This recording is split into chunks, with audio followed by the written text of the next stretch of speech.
The day Rose Hurst buried her husband, the sky over the New Mexico territory did not have the decency to weep, and neither did she. It was the autumn of 1878, and the land around the small homestead outside of Santa Fe was the color of dry bone and rust, everything stripped down to its essential hardness by the heat of a summer that had refused to yield even in its dying weeks. The grave was shallow because the earth was unyielding, and the two ranch hands who had helped her dig it had looked at her with a kind of uncomfortable pity, the sort of pity that men give to women they do not know how to help. She thanked them. She fed them.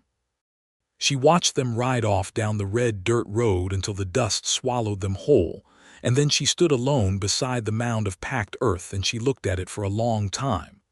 Thomas Hurst had been a decent man. Not a great man, not a man of legend or fire or towering passion, but decent. He had worked hard. He had not struck her. He had tried his best with the land and with her, and with the life they were building together on the 40 acres he had purchased with money borrowed from his cousin in Albuquerque. He had coughed all through the spring and into the summer, and when the doctor finally came out from town, the news was the kind that settled into the bones and stayed there. By the time October arrived with its thin, cold winds, Thomas was gone. Rose was 26 years old. She had no children. She had 40 acres of struggling farmland, a one-room house with a leaking roof, 2 horses, 7 chickens, a milk cow named Bess, and a winter bearing down on her like something with intent. She did not cry at the grave. She did not cry when she went back inside the house and sat at the table where Thomas had eaten his last meals.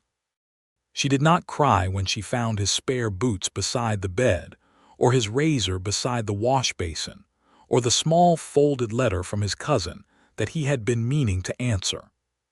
She looked at all of it with the same dry eyes, and she thought, very clearly and with no self-pity whatsoever, that she was going to have to figure this out. The first winter alone was something she rarely spoke of to anyone, and in the years that followed, she spoke of it even less. It was not that she was ashamed of it. It was that it had taken on the quality of a private wound, the kind that heals over into something that looks like ordinary skin but sits different underneath. The snows had come early and hard, and the roof had leaked worse than she had anticipated, and the money ran out faster than she had calculated. And there was a week in February where she was so hungry and so cold and so entirely alone on the face of the earth that she had sat beside the fire with a blanket around her shoulders and she had cried. She had cried for a long time. She had cried until there was nothing left inside her but a kind of hollow quiet, and when the quiet came, something hardened in her chest like clay in a kiln, and she did not cry again. That was the thing about Rose Hurst. After that first winter, she simply did not cry anymore. Not when the spring rains flooded her lower field and she lost 2 weeks of planting. Not when one of her horses died of colic in July. Not when the neighbor's bull got through her fence and wrecked her kitchen garden. Not when she received the letter from Thomas's cousin asking to be repaid the borrowed money. She handled things. She grieved things privately and thoroughly, in the way that people do when they have learned that tears are a luxury they cannot afford, and then she moved forward. By the time Milton Slater rode into her life, it was the summer of 1880, and Rose Hurst had been a widow for nearly 2 years, and she had become something that the people of the nearest town, a settlement called Holt's Creek, regarded with a mixture of admiration and slight unease.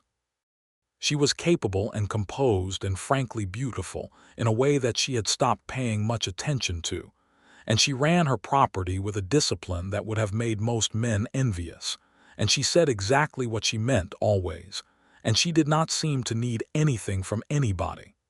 That last part was the thing that made people slightly uneasy.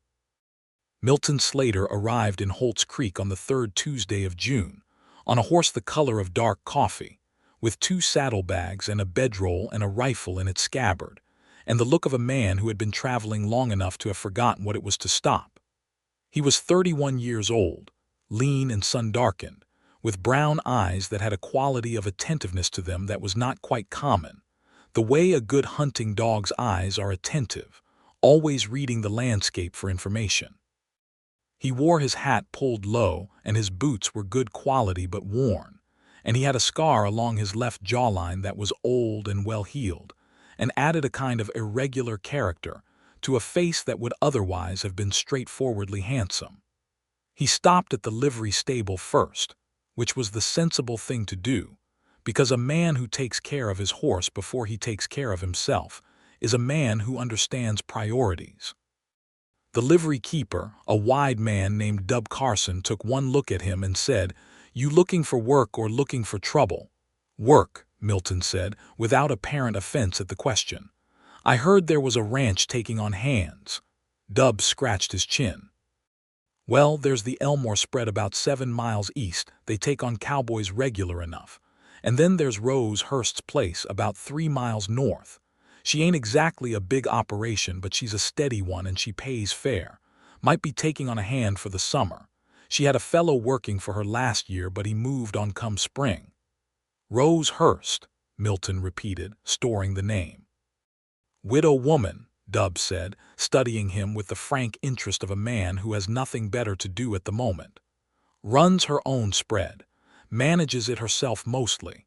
She is not a woman who is easy to work for, I will tell you that directly. But she is honest and she pays what she says she will pay, and in my experience that puts her ahead of half the ranchers in this county." Milton considered this. "I'll ride out to Elmore first," he said. "If that does not work out, I will try the widow's place." It did not work out at Elmore. The foreman there wanted a man who had experience with cattle drives, and Milton's experience was different, more varied and harder to categorize. He had driven cattle for a season out of Texas 4 years back.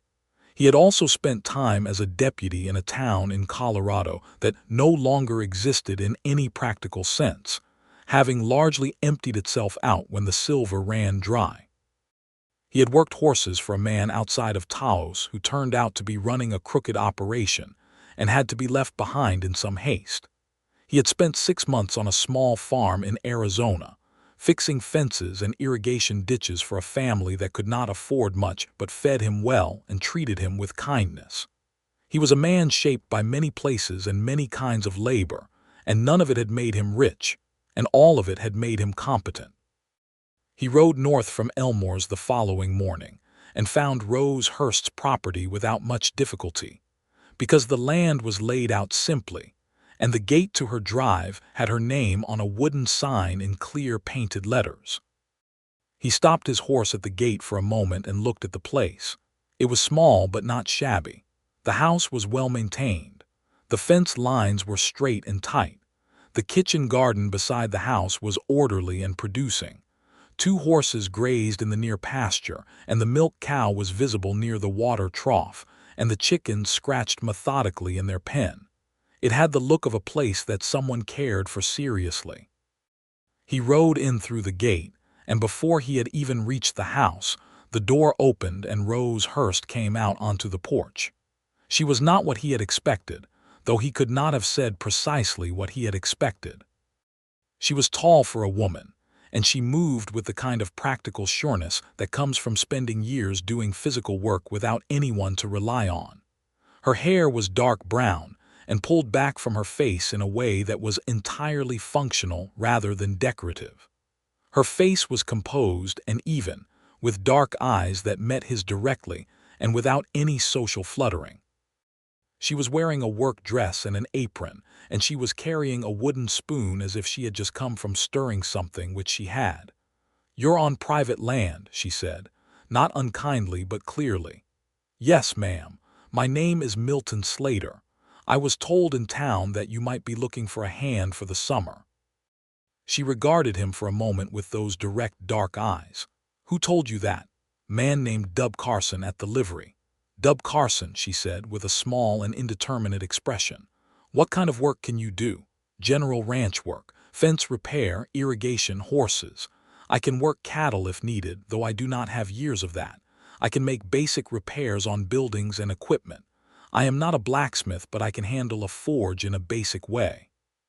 She was still looking at him with that assessing expression, and he had the feeling, a novel and not entirely comfortable one, that she was reading him with considerable accuracy.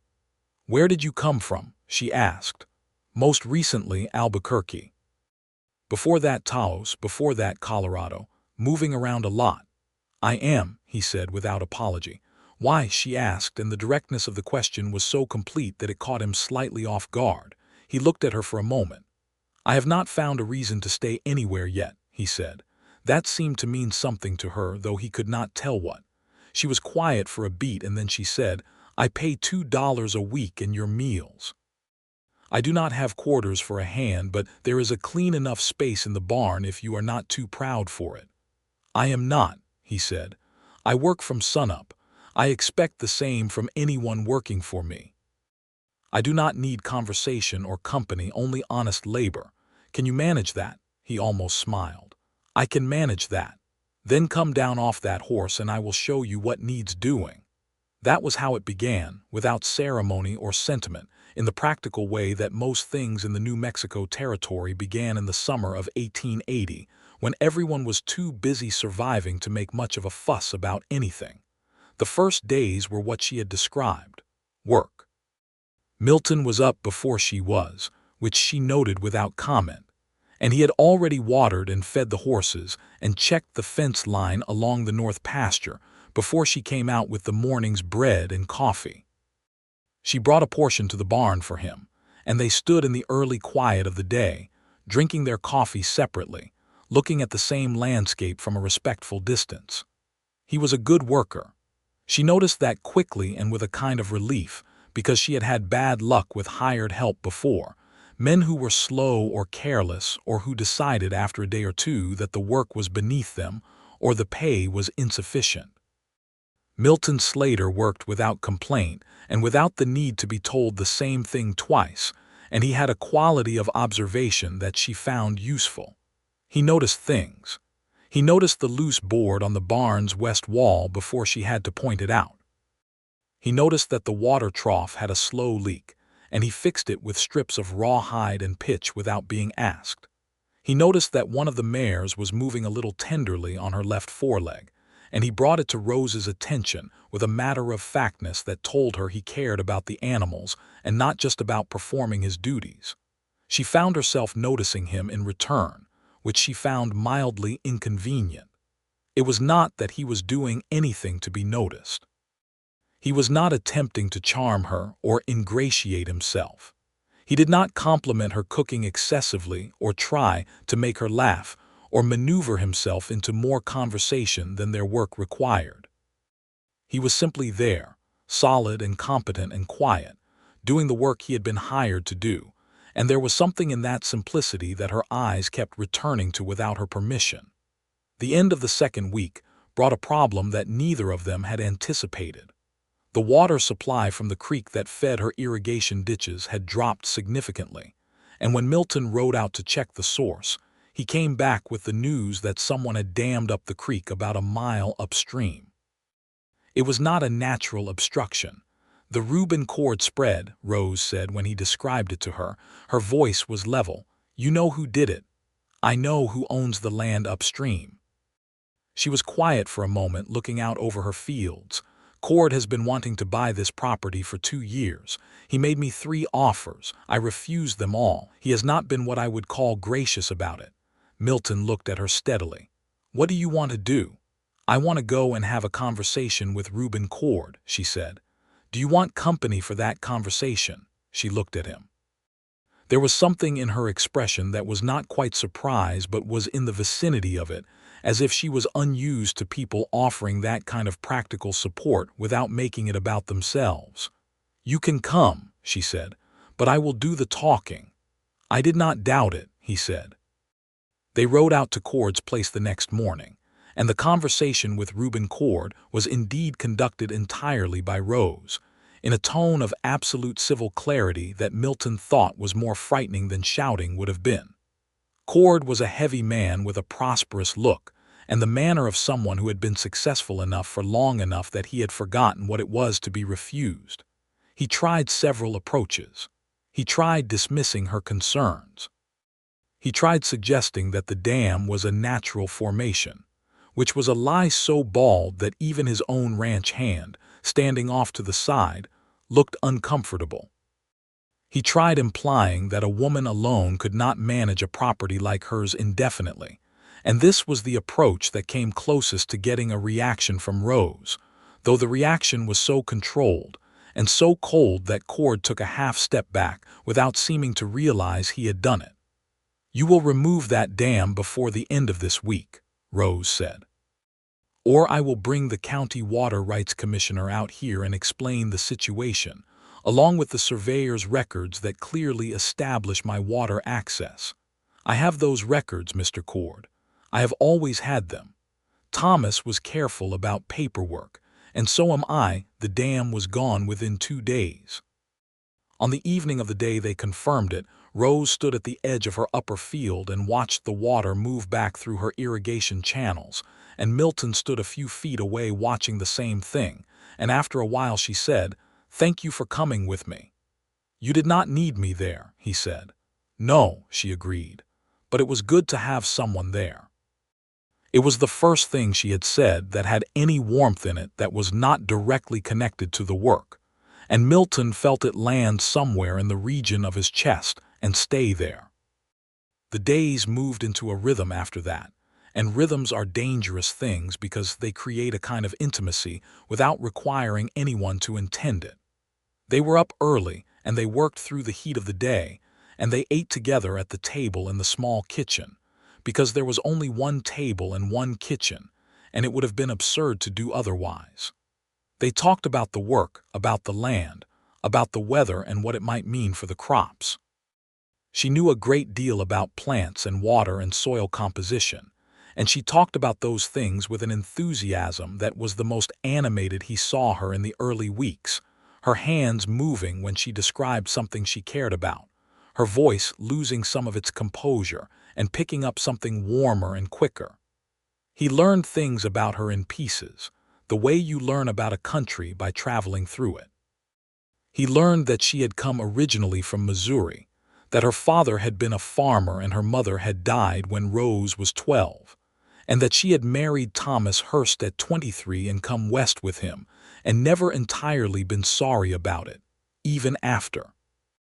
He learned that she read anything she could get her hands on, and that she ordered books from a catalog in Albuquerque whenever she had enough money and enough time, and that there were a respectable number of them on a wooden shelf above the fireplace, including some poetry that he was surprised to see and she was not embarrassed about.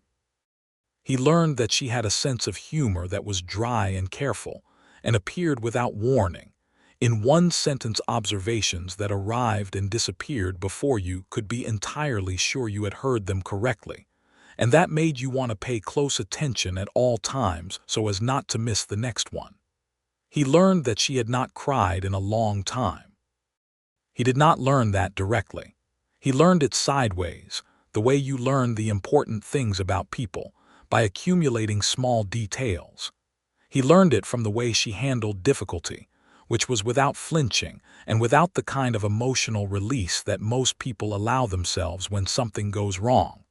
He learned it from the way she accepted good news, which was with a controlled satisfaction rather than any surge of joy. He learned it from the way she spoke about hard things, the death of Thomas, the first year alone, the Cord trouble, with a clarity that suggested she had processed those things very thoroughly in private, and had emerged from that processing into something that was not grief or relief but simply endurance. He found himself wanting to know more. He found himself, to his own considerable surprise, wanting to know everything. Milton Slater had not been a man much given to romantic feeling. He was not indifferent to women, not cold or damaged in that particular way, but he had moved around enough and kept himself unattached enough that the kind of feeling that was now, apparently, taking root in him was genuinely foreign territory. He recognized it with a kind of bewildered honesty. He recognized that he looked for her face first thing in the morning and last thing at night. He recognized that the days were organized for him around the moments when she was nearby. He recognized that he found himself doing small things that were not strictly within his employment, fixing the hinge on her kitchen cabinet, oiling the wheels of her wagon, carving a new handle for a hoe that had cracked, not because these things needed reporting or thanks, but because doing them gave him a reason to be useful to her in ways she had not yet thought to ask for. She noticed. Of course she noticed. Rose Hurst noticed everything.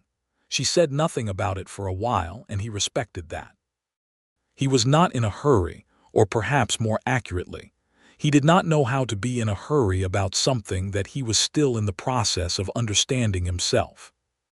The summer moved deeper into itself, and the heat became the kind that sits on everything, and they worked in the mornings and slowed in the afternoons, and took their evenings on the porch with what small breeze there was.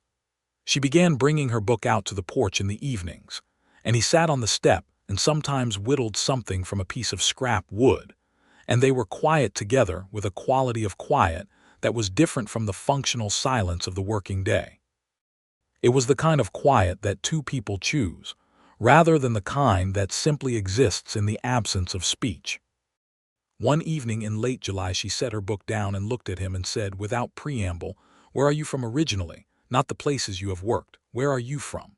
He looked up from the small figure he was carving, the head of a horse. "Not very good. East Texas," he said. "Small town called Millwood. It is not on most maps. Family, a mother. She passed in 1875. A brother somewhere in Kansas. We have not been in contact for some years." He paused.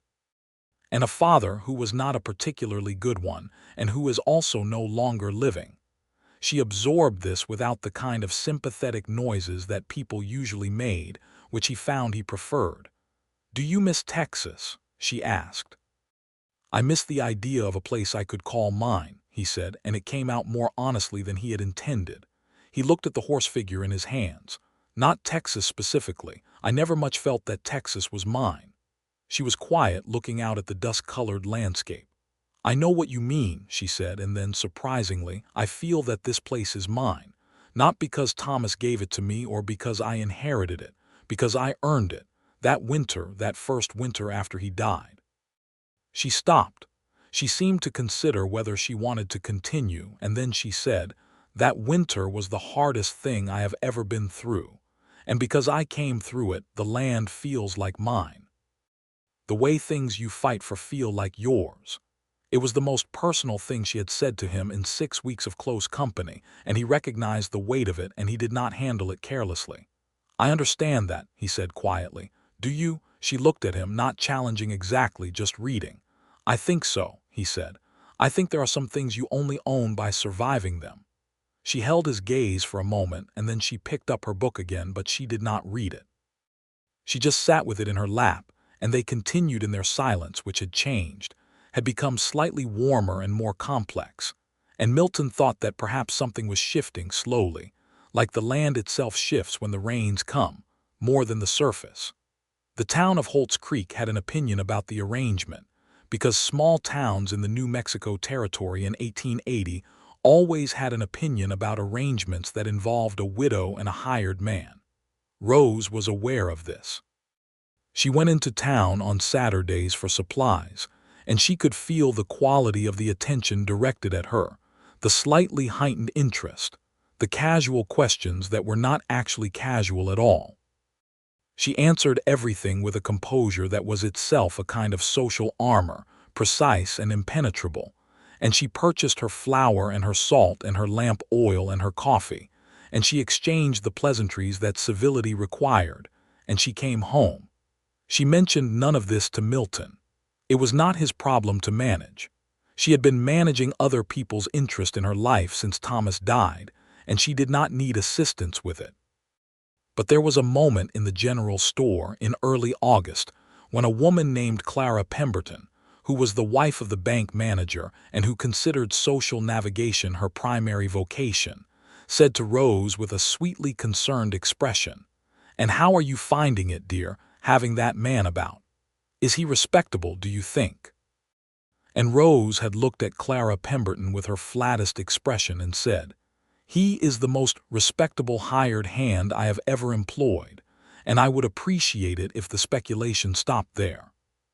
Clara Pemberton had colored slightly and changed the subject, and Rose had come home with her supplies and found Milton rehanging the barn door that had been sagging for weeks, and she had stood in the doorway watching him work for a moment before he heard her and turned, and she thought, with a sudden and inconvenient clarity, that she was in a certain amount of trouble where Milton Slater was concerned. She did not do anything about this thought immediately. That was not her way.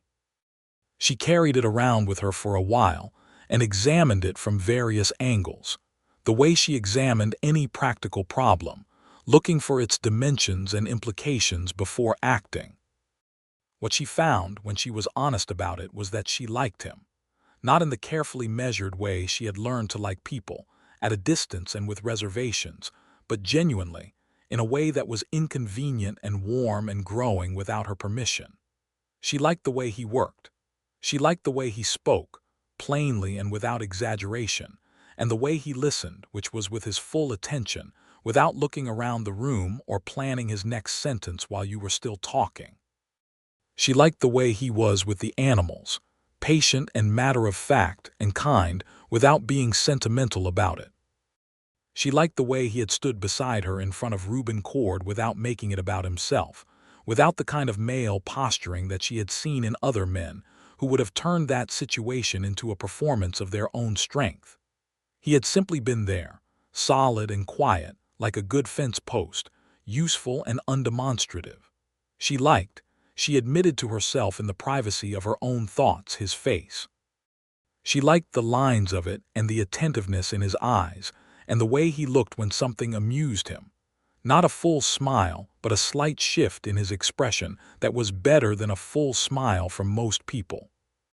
She was 30 years old and she had been alone for nearly 2 years, and she was not a fool, and she was not going to pretend to herself that this was nothing.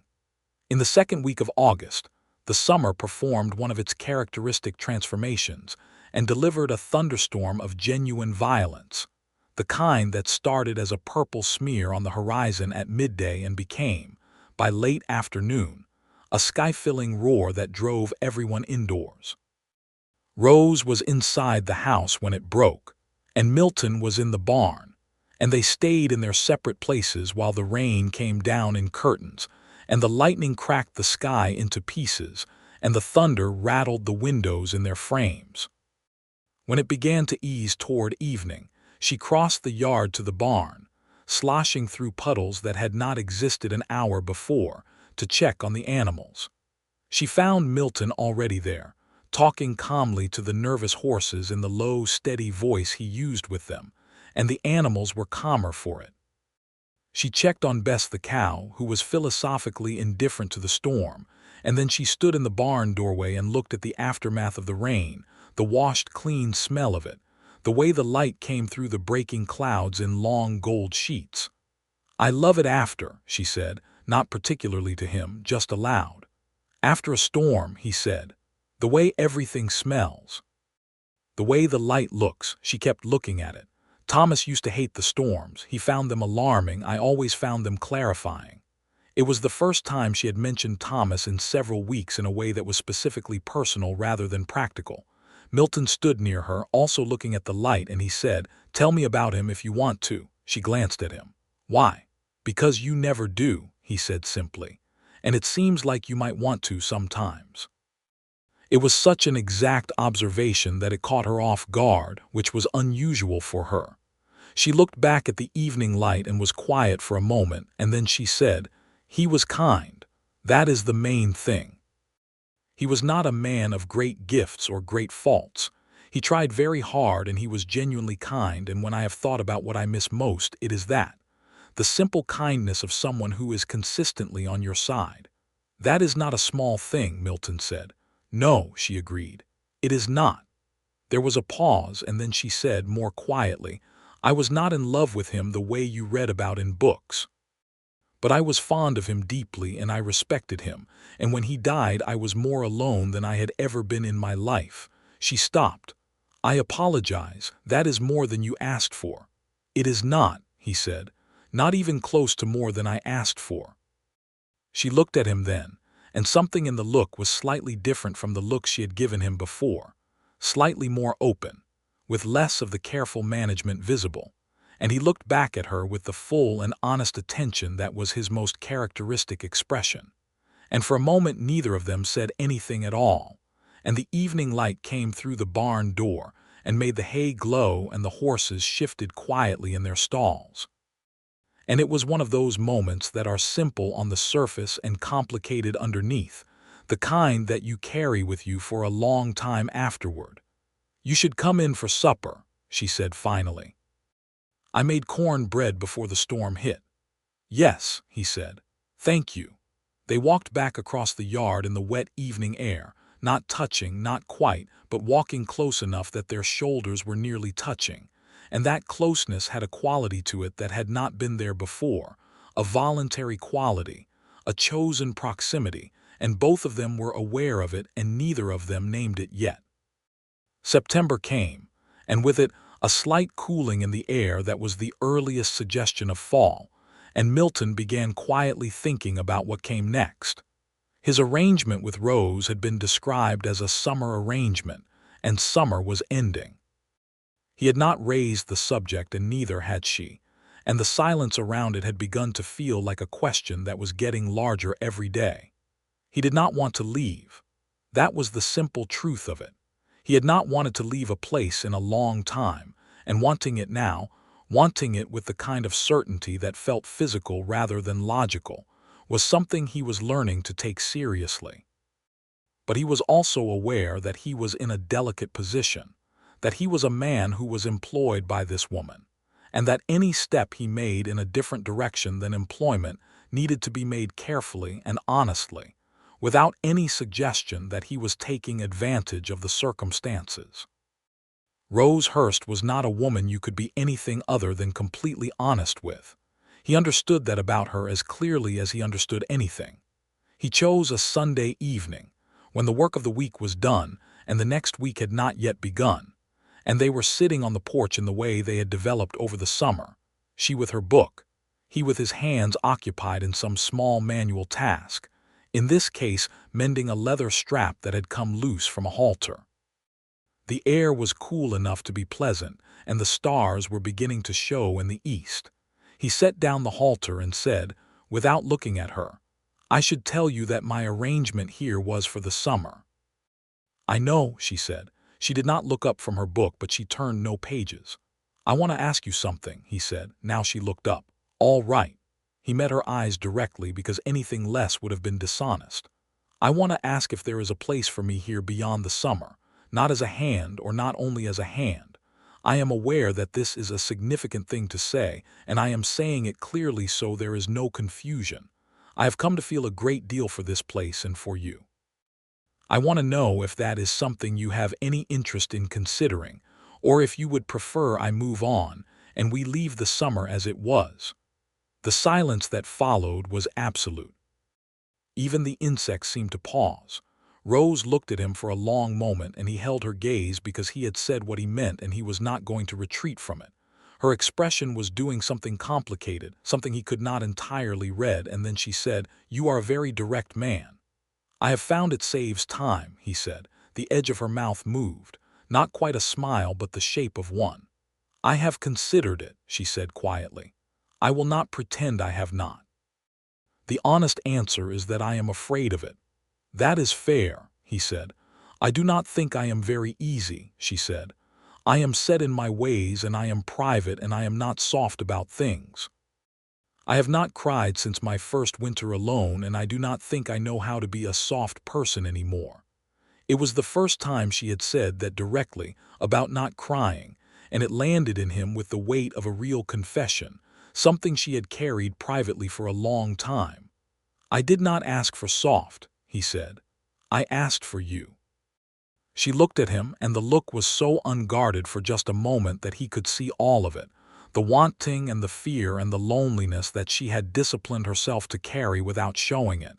And then she said steadily, "Give me a few days." "Take whatever time you need," he said. He did not push. He went back to the halter and she went back to her book, and the evening continued with its stars and its cooling air. But something had been said that changed the texture of the silence between them, made it both more tense and more honest, and he thought that was probably the right direction. She thought for 3 days.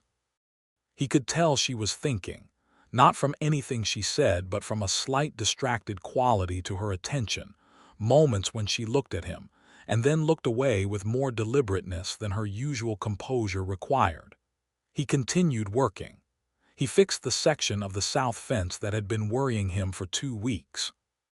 He repaired the roof leak over the kitchen that had been on his list since the storm in August. He replaced the rotting step on the porch.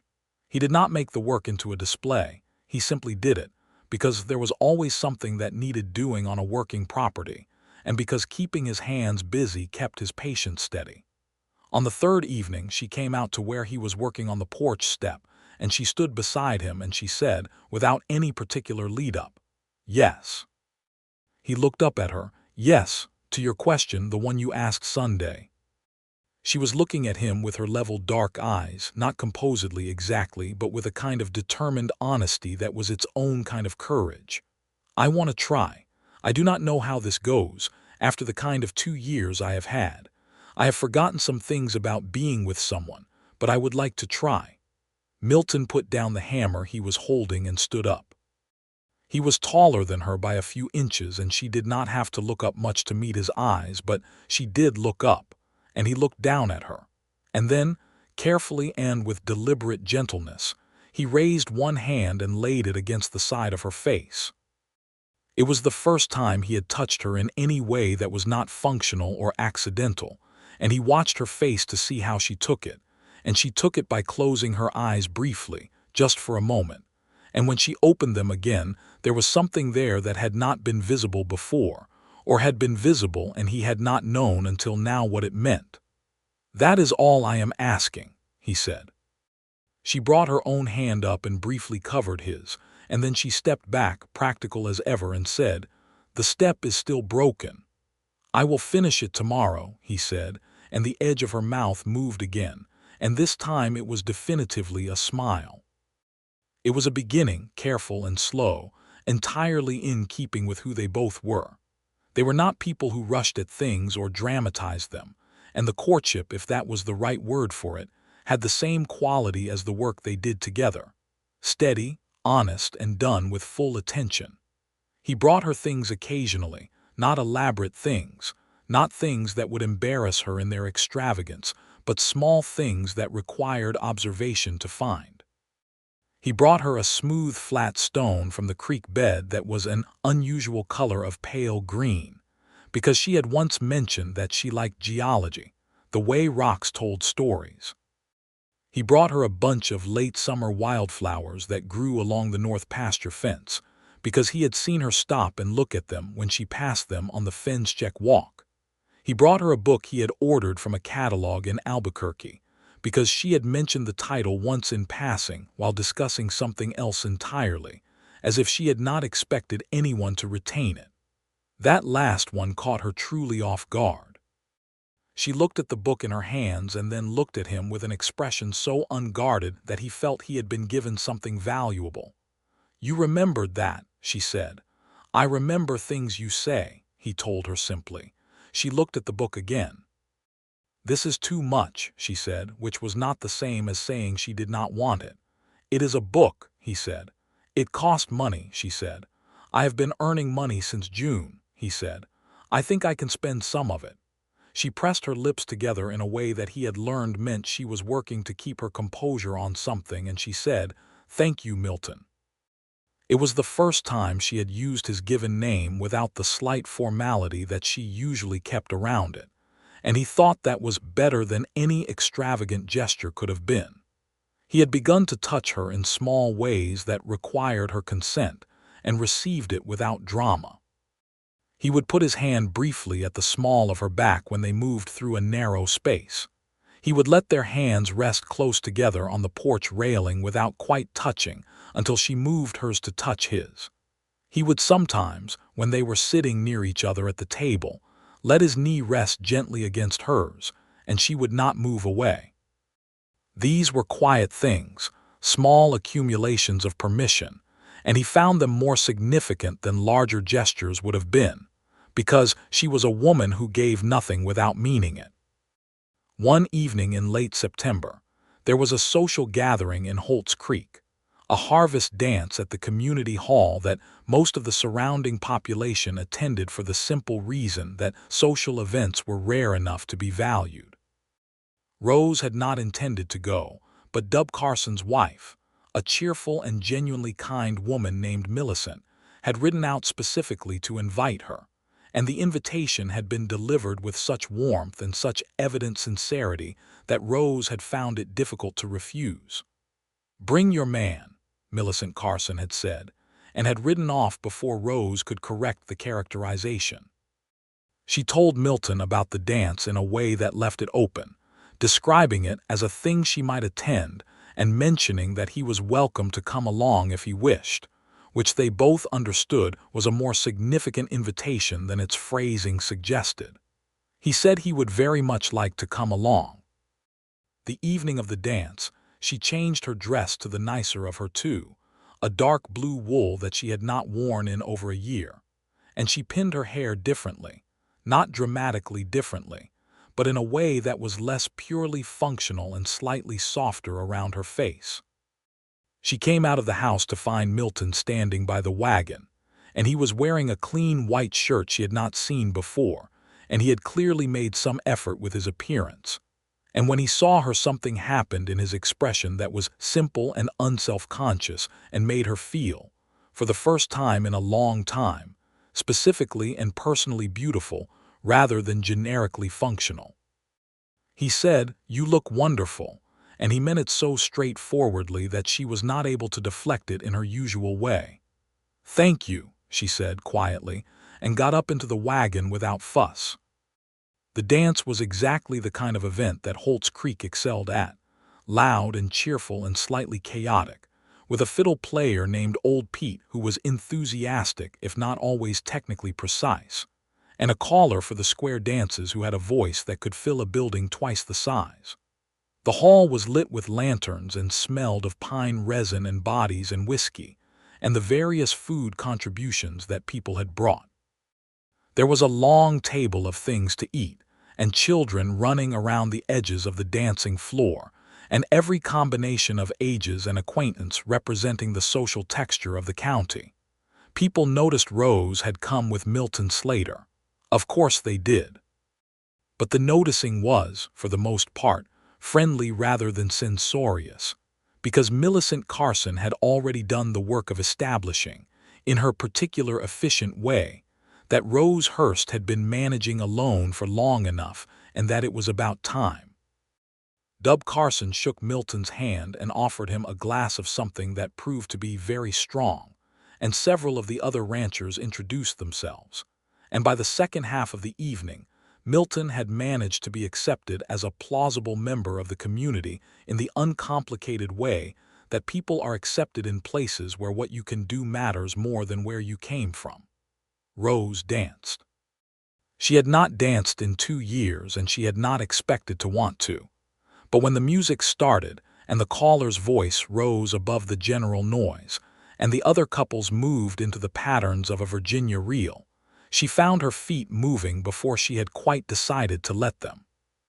She ended up opposite Milton in the set, and when they came together in the middle and he took her hands to turn her, she found she was laughing, actually laughing with sound and body, in a way that she had not done in so long that it felt strange and very good at the same time. He was watching her laugh with an expression of undisguised delight, and when the figure of the dance required them to separate, she looked back at him over her shoulder, and the look that passed between them was so clean and warm and mutual that it required no interpretation. Later, when the dancing had slowed to the easier kind and the older couples were moving gently together and the children had mostly fallen asleep in corners, they stood outside the hall in the autumn night air, cooling down, and the stars above the territory were extraordinary, the kind of stars that people who live in cities never see, a whole deep sky full of them. "Thank you for bringing me," he said. "You wanted to come," she pointed out. "Still," he said, "thank you." She looked at the sky for a while. Then she said without looking at him, "I have not had an evening like that in a long time." "The dancing," he said. "The whole of it," she said. The not being alone, the choosing not to be alone. He was quiet for a moment, and then he said simply, "You do not have to be alone." She looked at him then, and the night was dark enough that the composure she usually wore was less visible, and what he could see in its place was something warmer and more uncertain and more real. "I know," she said. "I am beginning to know that." He reached out and took her hand, and she let him keep it, her fingers closing around his with a quietness that was better than speech. And they stood together under the stars of New Mexico while the music played on inside the hall, and he thought he had never in his life been anywhere he less wanted to leave. They drove home through the dark, the horse finding the road easily enough in the starlight, and they sat close together on the wagon seat in a way that had not exactly been decided but had simply happened, their shoulders touching, the warmth of it present in the cool night air. When they reached the property, he tied the horse and helped her down from the wagon in a way that involved both of his hands on her waist and a moment of standing very close together in the dark, and she looked up at him, and he leaned down slowly enough that she had every opportunity to move away if she wished to, and she did not wish to, and he kissed her. It was not a long kiss or a dramatic one.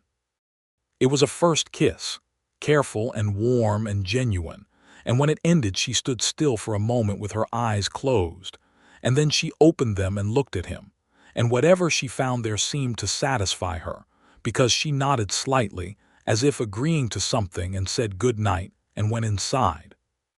He stood in the yard for a while after the lamp came on inside the house, looking up at the same stars, feeling something in his chest that was almost too large to be comfortable, the kind of feeling you cannot quite fit inside your ordinary self, and he thought that he had, at some point in the past few months, stopped being a man looking for a reason to stay and become, instead, a man who had found one. October arrived with its first real cold, and they moved into the work of the season, cutting and stacking wood, winterizing the barn, putting up the last of the preserved goods, doing all the thousand small preparations that a working property required before the hard months came.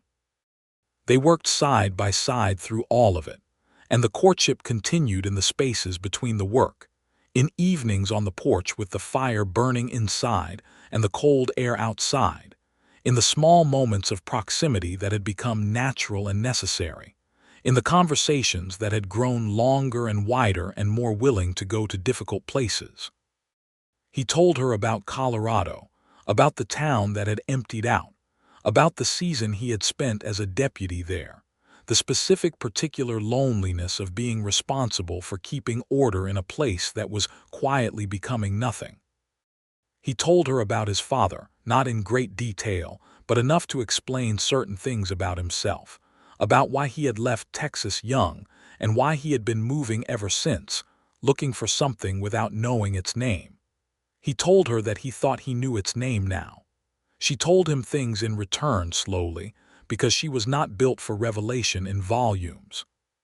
She told him about the months after Thomas died, the gradual narrowing of everything, the way loneliness had a texture to it that changed over time, that became less sharp and more like weather, just a condition of existence.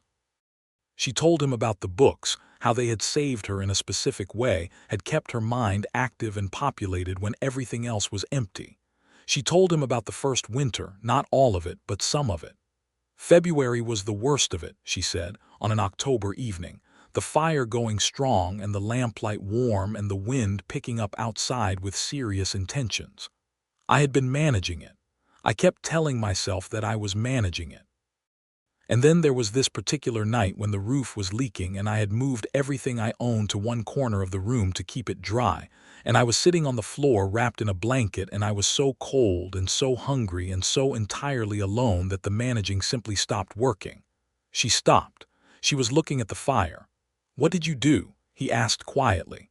"I cried," she said. "For the first time since Thomas died, I cried. I cried for a long time until there was nothing left in me, and when I was done, I felt not better exactly but emptied. And then I ate what I had and I slept, and in the morning I fixed the roof." He was watching her with complete attention. "And you have not cried since," he said. "No," she said, "not since that night. Not for anything. Not for anything," she confirmed. "I am not sure I know how anymore. I am not sure I want to." He looked at her for a moment and then he said something. He said it without thinking, without the careful editing he usually applied to his words around her, and it was foolish in the way that honest things sometimes are, in the way that love makes you say things that are true but that you might have been wiser to leave alone. He said, "I think you would feel better if you could." The silence that followed was immediate and different from other silences. She looked at him. He realized in the half-second after the words were out of him that he had said the wrong thing. Not a cruel thing, not an unkind thing, but a wrong thing, because it touched something deep and specific and private, and it misunderstood something essential about why she did not cry and what that not crying meant to her. He saw her face change, not dramatically, not in a way that most people would have read immediately, but in a way that he knew how to read now, having spent months learning the particular language of her expressions. Something went through her that was not anger and not hurt in a simple sense, but was something more complicated than either, a kind of deep and sudden grief that the words had unlocked, the way a key can open a door you had forgotten was there. "Rose," he said. "I did not mean that the way it sounded." She did not answer. She was looking at the fire again, and her jaw was set in the way it was when she was holding something in place by sheer will, and then slowly the will slipped. She cried. It was not the controlled, short expression of contained emotion. It was the kind of crying that comes from very far down, from the place where things have been stored for a long time, and it arrived all at once, without the warning of a few preliminary tears. Her face did not crumple so much as it simply gave way, and the sound she made was quiet at first and then not quiet, and she pressed her hand against her mouth in the way people do when they are surprised by their own grief, and Milton, who felt like a man who had accidentally knocked over something precious and irreplaceable, crossed the small distance between them and put his arm around her. She did not pull away. She turned into him instead, and she cried for a long time. He held her through all of it, and he did not say anything because there was nothing useful to be said, and he did not try to stop it because it was clear that stopping it was not the right thing. He simply held her and let the crying run its course, which it did eventually, after what felt to him like a very long and very significant hour, the kind of hour that contains more substance than entire ordinary weeks. When it was finished, she sat up slowly and put her hands over her face for a moment, and he kept his arm around her but gave her the small privacy of not watching her face directly. She was still for a while, and then she brought her hands down and she said, in a voice that was rough and not composedly level at all, "I cannot believe I just did that." "I am glad you did," he said honestly. "You started it," she said, "by saying something foolish." He felt the edge of something that was almost a smile. "I know," he said. "I am sorry, it was foolish." "It was," she agreed, but she did not move away from him. "Are you all right?" he asked. She was quiet for a moment, really considering it. "Yes," she said, and seemed surprised by the answer. "I think I actually am." He pressed his lips briefly against the top of her head, which was not something he had done before, and she let him, which said everything. They sat together by the fire for a long time afterward, not talking much, just present, and the wind continued outside and the fire burned down and neither of them moved to go anywhere. After a while she said, "I have been carrying that for 2 years." "I know," he said. "I did not know it was that heavy," she said, "until it was slightly less heavy." He looked down at her. She was leaning against his shoulder now, which was also new, and her eyes were still a little red and her composure was still not fully restored, and she was more beautiful to him in this unguarded state than she had ever been in all her accomplished self-possession. "You can tell me things," he said. "Whatever you are carrying, you can tell me." "I am not a very telling person," she said. "I know," he said. "I am asking anyway." She was quiet for a moment and then she said, "What you said was foolish." "I know," he said again. "But you were also not entirely wrong," she said slowly, as if each word was being examined before it was released. I think perhaps I have been closing things off inside me that should have had somewhere to go, and perhaps that was not entirely good for me, even if it kept me functional. Functional is not enough to aim for, he said. She looked at him sideways. For a hired hand, you say a remarkable number of things that go well beyond your job description. I am hoping, he said carefully, to renegotiate my job description. The expression on her face was complicated, warm and still a little raw from the crying, and she said, "Yes, I think perhaps you are." November came, and with it the cold in earnest, and the question of winter arrangements could no longer be left unaddressed. Milton had continued sleeping in the barn, which had been adequate in summer, and was now becoming impractical as the temperatures dropped. More significant than the practical question was the emotional one, which they had been living alongside for several weeks without quite naming. He asked her to marry him on a Saturday morning in early November in the kitchen, which was where they spent most of their time now that the evenings outdoors were too cold, standing at the counter while she was making bread and he was fixing the handle on the cabinet that had come loose again. He did not make it into an occasion. He turned to her and said, "I would like to ask you to marry me." She turned to look at him with flour on her hands. He said, "I know this is soon in some ways and slow in others. I know we have not talked about it in the direct way, but I want to be clear about what I am here for and what I am hoping for, and this is it. I want to be your husband. I want to stay here and work this land with you and be the person who is specifically on your side. Not a hired hand, not just a presence, but yours, if you will have me." She looked at him for a long moment with those dark eyes that he knew very well now that he had been reading for months. Her hands were still, the bread dough forgotten. "This is your home too, you know," she said. "You made it that." "I would like it to be," he said. "Officially." She looked at him for another moment, and then she said, "Yes," with the same quiet simplicity with which she had said it back in September, the first yes, and he felt it the same way, as something sure and solid and entirely meant. He crossed the kitchen and kissed her properly, and she kissed him back with the flour still on her hands, and he did not mind it in the slightest.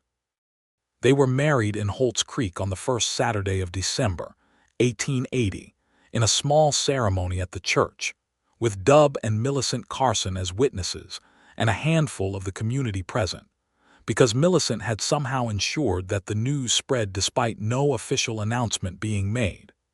The preacher was a young man named Walker who delivered the ceremony with more enthusiasm than experience but genuine warmth. Rose wore her blue dress again, and Milton wore a proper jacket that he had purchased from the general store's limited inventory, and they stood at the front of the small church and said the words to each other and meant all of them. And when the ceremony was done, Millicent Carson cried with uncomplicated happiness, and Dub Carson shook Milton's hand for a long time, and Rose and Milton walked out into the cold December air as husband and wife. "How does it feel?" he asked her as they walked toward the wagon. She thought about it seriously in her way. "Like something that was supposed to happen," she said. He took her hand and held it, and they drove home through the cold winter afternoon, and the property came into view as it always did, the little house and the barn and the clean fence lines and the winter quiet land, and it looked like something to both of them, something with meaning and weight, something that mattered. That winter was nothing like the first winter alone. The roof did not leak because Milton had fixed it in October. The wood was stacked high because they had cut it together through September. The food stores were solid because two people planning together do better than one person managing alone. And on the nights when the cold was at its worst, they were warm, not because of the fire only but because of the simple and irreplaceable warmth of not being alone, of having someone on the other side of the bed, someone breathing in the dark, someone to press against when the wind came hard off the mountains. She told him about the first winter in more detail now, in pieces, on those cold evenings by the fire, and he listened to all of it, the hunger and the cold and the loneliness and the February night when everything gave way. And he listened in the way he listened to everything she said completely, without minimizing or dramatizing, just receiving it. I think that is why I am as hard as I am, she said one night thoughtfully. That winter made me hard in ways that were necessary and in ways that perhaps went too far. You are not hard, he said. I am a little, she said with her dry smile. You are strong, he said. There is a difference. You see the difference, she said. Other people have not always. Other people were not paying attention, he said. She leaned her head against his shoulder, which she did regularly now, with a casualness that he loved because it meant she had stopped thinking about it as a choice and had begun to simply do it. I am glad you were paying attention, she said. The spring of 1881 came with its particular New Mexico extravagance, the land going from brown to improbably green almost overnight after the first rains, the air smelling of sage and promise. They planted together, which was different from the way the land had been planted before because there were two sets of hands and two minds working out the problem of the acreage. And Milton had some ideas from his time in Arizona about irrigation approaches that Rose considered and modified and then implemented, and the result was a more efficient use of the water they had. In late April, Rose told him quietly one evening that she was pregnant. He looked at her for a moment, processing it, and then he put down whatever he was holding and went to her and held her face in both his hands and looked at her and felt something enormous moving through him. "Are you all right?" he asked. "I am perfectly well," she said, with the composed practicality that was so essentially her, and then her composure slipped by a fraction and she said, "I am also very pleased," and that fraction was everything. "So am I," he said, and kissed her, and held her for a while, and outside the spring evening was warm and the first of the season's fireflies were beginning their tentative appearances over the pasture grass. The pregnancy was a thing she carried the way she carried most things, practically and without drama, though he noticed all the ways she did not perform that she was paying attention to it. The way her hand went sometimes to her belly when she was standing at the window looking out at the land, the way she looked at certain things differently, calculating, measuring, imagining. He loved her for it. He loved her in 100 ways that accumulated daily like sediment, the kind of love that is built rather than fallen into, the kind that has ballast and stability and can bear the weight of real life. Reuben Cord had been quiet since the water rights confrontation, but in the summer of 1881 he made one more attempt, this time through a lawyer who sent a letter questioning the legal status of the property's water rights. Rose read the letter twice, handed it to Milton, and said, "I will write to the county commissioner's office." "I can ride to Albuquerque," Milton said. "Get a proper legal consultation." "You could," she said. "That might be the faster route." He rode to Albuquerque, which was a 2-day trip, and he came back with a letter from a lawyer who specialized in land rights, and the letter was clear enough that when Rose wrote back to Cord's lawyer, the issue was closed within a month. Cord did not attempt to contact them again. "He is going to leave us alone now," she said after the final letter. "I think so," Milton agreed. "Good," she said simply, and went back to what she had been doing. Their son was born in December of 1881, exactly 1 year after the wedding, which felt to both of them like a kind of pattern, the year completing itself. He was a large and healthy baby with Rose's dark eyes and Milton's general air of composed attentiveness, and they named him Thomas James Slater. Thomas for the man Rose had been married to first, and James for Milton's mother, whose given name had been Jane, and from which he extracted what he could. Rose held the baby and looked at him with an expression that Milton had not seen on her face before, something that bypassed all her composure entirely and went directly to the unmediated core of her. And he stood at the edge of the room where the doctor had helped deliver the baby, and he looked at the two of them, and he felt a stillness in himself that was not the absence of feeling but the fullness of it. "He is very loud," Rose observed, as the baby made his opinions on the world known. "He takes after his father," Milton said. She looked up at him. "You are not loud," she said. "I contain multitudes," he said, and she laughed, and the baby, startled by the laugh, paused his crying and looked at her with enormous unfocused eyes, And then she looked at the baby with an expression so full of something that Milton had to look away for a moment, because it was too much to witness without some feeling cracking open in him. Little Thomas was a serious baby, as his parents were serious people, but also a contented one, which reflected the contentment of the house he had come into. He grew through the following year with the reassuring steadiness of a well-planted thing, and Rose nursed him and managed the property and continued to be, on any objective assessment, extraordinary, and Milton worked the land and fixed what needed fixing and drove to town for supplies and made himself permanently, comprehensively useful, and the days accumulated into a life that had the quality of something built to last. In the spring of 1883, Millicent Carson came to visit with news that the county was planning to build a proper schoolhouse in Holt's Creek. The project was about 2 years away from completion, she said, but it was coming, and she thought Rose should know because Rose, of everyone she knew, understood the value of education in a way that made her opinions on the subject worth having. Rose was enthusiastic about this in the way she was enthusiastic about things she genuinely cared about, which meant she asked a great many precise and practical questions, and then volunteered immediately for whatever organizing committee might benefit from her particular skills. Milton watched her talking with Millicent and thought, not for the first time, that Rose Hurst had probably always been someone who should have had more room to operate than the circumstances of her life had initially allowed, and that the current circumstances were, at least, beginning to correct for that. "You should be on the school board," he told her when Millicent had gone. "Women do not typically serve on school boards," she said. "They should," he said, "and you specifically should." She looked at him with that expression she had, the one that was fond and exasperated in equal measure, which was one of his favorite expressions on her face. "You are consistently more optimistic about the world's willingness to accommodate women's judgment than the evidence warrants," she said. "The evidence is incomplete," he said.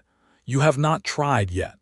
She had not tried yet, but she was thinking about it, he could tell. In the summer of 1883 she tried.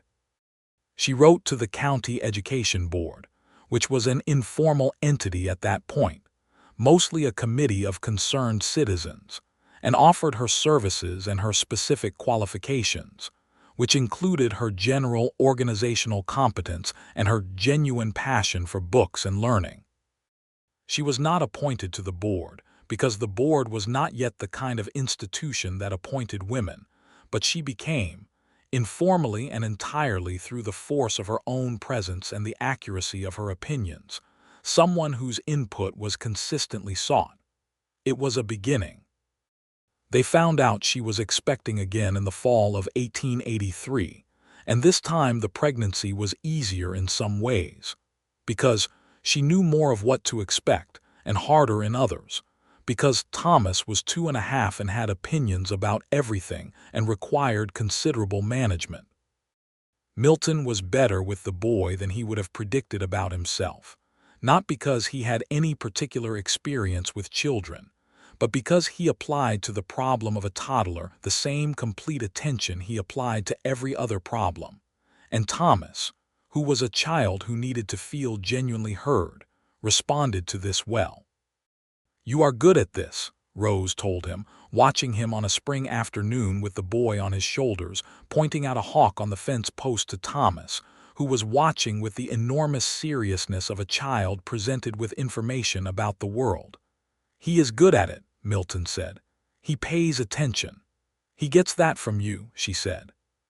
"He has your precision," Milton countered. She smiled. It was the full kind of smile, the kind that she had relearned over the past 3 years, how to give without measuring at first. "God help us both then," she said. The second child was a girl. She arrived in April of 1884 with significantly less noise than Thomas had brought to his entrance into the world, which immediately distinguished her in character. They named her Eliza Jean Slater, the Eliza for no particular reason except that it suited her, and the Jean for Millicent Carson's given middle name, because Millicent had been such a consistent and generous friend to Rose that naming a daughter for her seemed both appropriate and satisfying. Eliza was, from the beginning, a person of focused intensity, which both of her parents recognized and found simultaneously intimidating and deeply familiar. She watched the world with large brown eyes that missed nothing, and she walked early and talked early and had opinions early. And her parents dealt with all of this with the straight-faced adaptability of two people who were genuinely surprised to find that parenting was something they were both quite good at. The property grew in the following years in the way that properly managed land grows, not explosively but steadily, adding an acre here and improving a structure there, the water system becoming more efficient, the livestock increasing in number and quality. Milton negotiated a fair arrangement with a buyer in Albuquerque for their milk surplus, which provided a small but reliable additional income, and Rose expanded her kitchen garden to a productive scale that allowed them to sell preserved goods at the Holtz Creek market that now ran on summer Saturdays. They were not wealthy. They were solid. They had built a solid thing together from a struggling property, and two people who had been, in their separate ways, shaped by difficulty into forms that turned out to fit each other exactly. There was an afternoon in the summer of 1885, a Saturday in July, when the heat was high and the work was done for the day, and Thomas was 4 and Eliza was 1. And Milton came in from checking the south pasture to find Rose sitting in the kitchen with the baby asleep in her arms, and a book open on the table in front of her that she was not reading because she was looking at the baby instead. Thomas was visible through the window, toddling methodically around the kitchen garden, examining plants with his father's seriousness. Milton stood in the doorway for a moment looking at the scene, and he felt the thing in his chest that he had been accumulating since that first September on the porch, but larger now, weighted with time and shared work and the specific intimacy of a life properly built. She looked up and saw him in the doorway and said, "The corn in the south garden is coming along well." "I saw that," he said. "Eliza slept through the heat," she said. "She is a sensible child." "She is," he agreed, and came fully into the kitchen. He sat down across from her and looked at the baby in her arms and then at her face. She was looking at him with the full openness of her expression, not managed, not composed in the protective sense, just open, which she was with him now with a consistency that still caught him sometimes, the gift of it. "Are you happy?" he asked her, not with any anxiety behind it, just wanting to know. She considered the question seriously because she always did. "Yes," she said. "I am genuinely happy. I did not know if I would be again after Thomas died in that specific way. I thought perhaps that kind of happiness had been in the years before and was not a thing I would find in the years after." She looked down at the baby and then back up at him. "I was wrong." "I am glad you were wrong," he said. "You helped," she said with deliberate understatement. "Marginally," he said, matching her tone, and her face did the thing he loved, the suppressed smile revealing itself at the corners. "More than marginally," she said, which was, from Rose Hurst, a declaration. He reached across the table and put his hand over hers, and she turned her hand to hold his, the fingers interlacing, easy and familiar and necessary. And outside the window Thomas had found something interesting in the kitchen garden and was examining it with his father's careful expression. And Eliza slept in her mother's arms with her small fist curled against her cheek. And the summer afternoon held them all in its light, warm and particular and irreplaceable. The schoolhouse was completed in Holtz Creek in 1886, exactly 2 years after the initial planning, and Rose was at the ceremony when it opened, standing in the small crowd with a pride in the thing that was specific and personal, the pride of someone who had contributed to its becoming. The first teacher was a young woman from Missouri named Helen Park, who had come west with genuine courage and considerable competence, and Rose became her most reliable supporter in the community, providing practical assistance and the particular social weight of being Rose Slater, who had been in the county long enough and managed enough difficult things well enough that her backing meant something.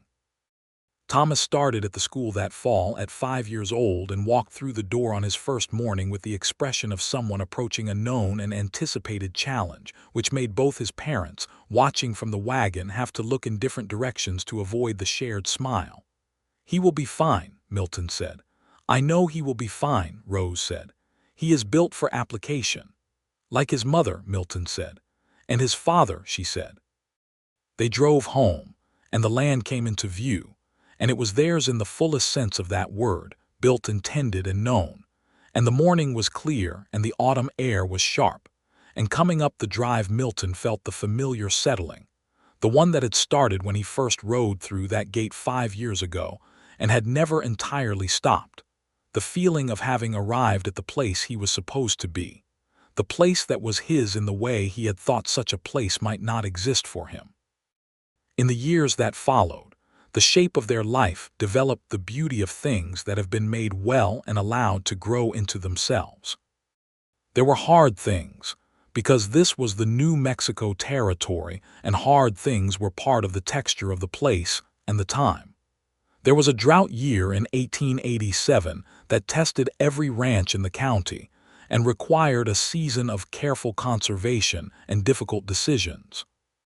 There was the winter of 1888, when Thomas had a bad fever that kept both his parents awake for 3 consecutive nights, watching him with the specific and terrible attentiveness of parents who love something that is frighteningly vulnerable, until the fever broke on the 4th morning, and he slept peacefully, and they looked at each other across his bed, with a relief so physical it felt like being put down after carrying something very heavy. There was the spring of 1889 when Reuben Cord finally sold his property and moved out of the county entirely, which was news that arrived at the Slater place courtesy of Dub Carson, who delivered it with the satisfaction of someone who considered it a moral resolution. Rose received the information with a nod that suggested she had known it would happen eventually and was glad it had, and then went back to what she was doing, which Milton thought was exactly the right response. In 1890, Rose was asked formally to serve on the newly reconstituted school board for the county, which had been reorganized with a more inclusive charter. It was not, by the standards of the larger world, a revolutionary event. It was a small county board in the New Mexico territory, and the weight it carried was modest. But Rose accepted with a seriousness that made clear she understood what it represented, and she served with the same meticulous competence she brought to every other thing she undertook. Milton watched her at the first board meeting, which was held in the schoolhouse itself, sitting at the table with the other members, and conducting herself with the precise, particular authority that was hers by character and by long cultivation. And he thought that there were ways in which who Rose was had always required more room than she had initially been given, and that having more room had not changed her but had allowed her to be more completely herself, which was a very good thing. Thomas, at 9, was a serious and avid student. Eliza, at 6, was in her 2nd year at school and had already demonstrated an exceptional aptitude for mathematics that surprised her teacher and delighted her parents. There were evenings when the whole family sat at the table in the kitchen, the children working on their lessons and the parents occupied with the various paperwork of a working property, and the lamplight was warm, and the fire was going, and the sound of the children writing, and the scratch of a dull pen on paper, and the occasional question, and its answer filled the room with a quality of existence that was both ordinary and the best possible version of ordinary.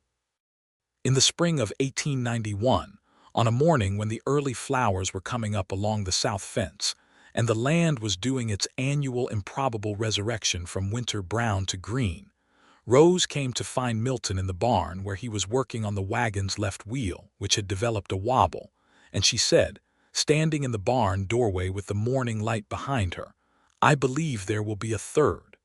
He looked up from the wheel. He looked at her for a moment, and then he smiled, the full, unguarded kind which she had been seeing more of over the years and which she found as warming now as she had found it then. When? He asked. Winter, I think, she said. November or December. You in December, he said. It appears so, she said. He set down his tools and came to her, and put his hands on her waist, and she looked up at him with the expression that was his favorite of all her expressions, the one that was warm and direct and entirely without armor, the one that meant she was not managing or composing but simply present. And he kissed her in the morning light with the smell of the spring air around them, and the horses shifting quietly in their stalls, and the distant sound of Thomas and Eliza starting their morning. And the world was very good. The third child arrived on a Tuesday in late November, 1 month before the winter solstice, as if he was in a hurry to see what the cold was about.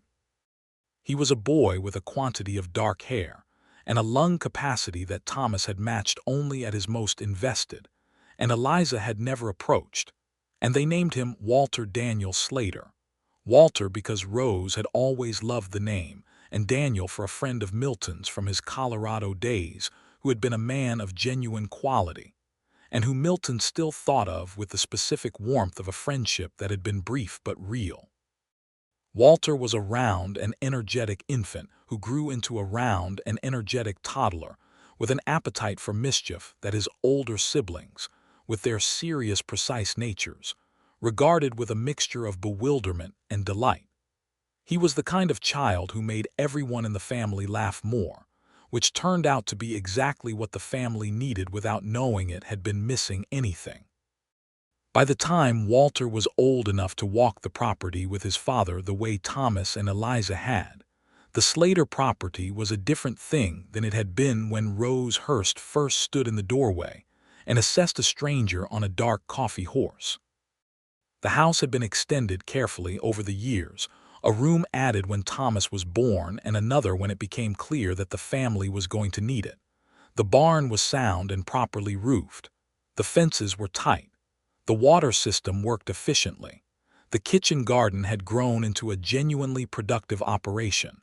The horses were good stock, better than the original two. It was not a large operation by the standards of the county's bigger ranches. But it was theirs in every way a thing can be yours, built with their hands and their decisions, and their combined understanding of what land requires from the people who choose to love it. On an evening in the spring of 1893, when Thomas was 11 and Eliza was 9, and Walter was a solid and boisterous 2, Rose and Milton sat on the porch in the way they had been sitting on that porch for years, the children inside and the evening cooling around them and the stars beginning their deliberate appearance in the blue dark sky. She was not reading. She was just sitting, looking at the land with the expression she had when she was being thorough about something in her mind. "What are you thinking?" he asked. She was quiet for a moment. "I was thinking about that first winter," she said. "I do not think about it as often as I used to." "Is that good or bad?" he asked. "Good," she said decidedly.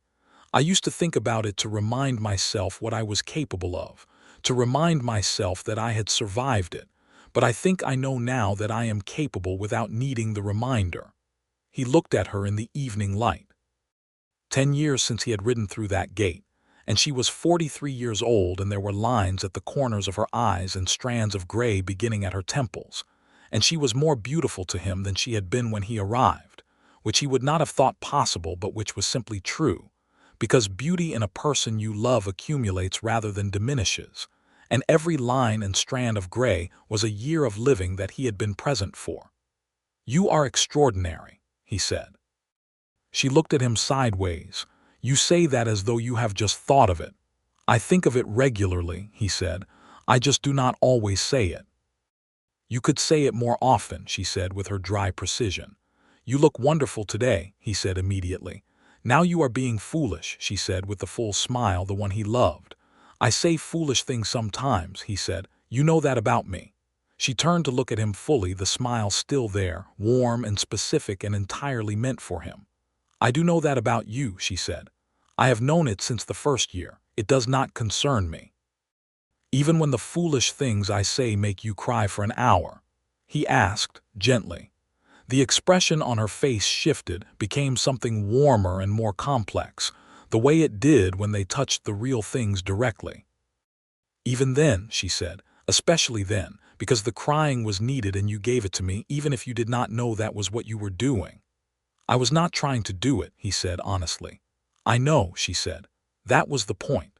You did not know enough about my walls to know how to get around them, so you just said what you thought without calculating whether it would hurt, and it did hurt, but what was behind the hurt needed to come out. She paused. You were foolish and it was the right thing. That is a charitable interpretation, he said. I am feeling charitable this evening, she said. Do not take it for granted.